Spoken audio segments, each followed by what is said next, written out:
magandang gabi po sa inyong lahat. Kamusta po kayo?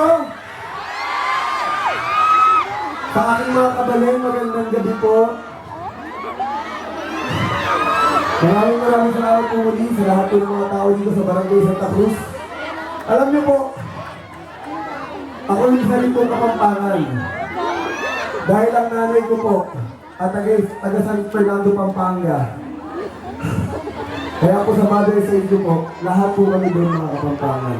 Pero lumaki po kasi ako sa Manila. Kaya hindi po ako ganun kabiyasa magsalita ng Kapampangan. Pero ganun pa man po, ang lahat po ng mga Kapampangan ay napakalapit po sa puso ko.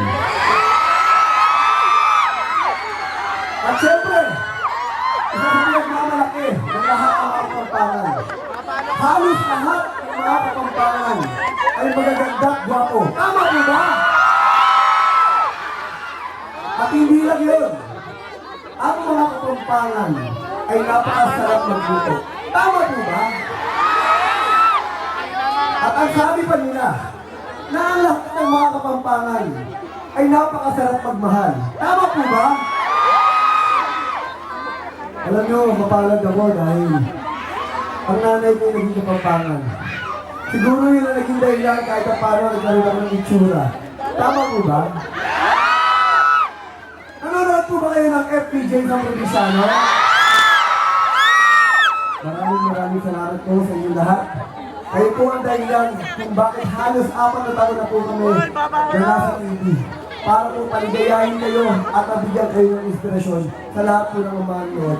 Mula sa mga bata, sa binata, dalaga, tatay, nanay, lolo, lola, maraming salamat po sa lahat ng pagmamahal at suportang ibinibigay ninyo. Mahal niyo po ba ako? Sobrang mahal na mahal po namin kayo. Kaya kahit sobrang pagod na pagod kami, maikot lang po namin ang buong Porac. Nandito pa rin kami sa harapan nyo ngayon para magpasalamat at para maparamdam po namin ang pagmamahal namin sa inyong lahat. Sobrang po namin kayo mahal.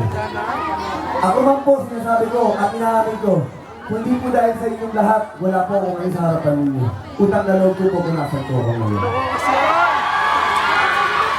At ganun pa man po, hindi rin tatagal ang FPJs ng Provinciano, kundi sa laki ng utang na loob ko kay Mr. Dito Lapid at Mark Lapid.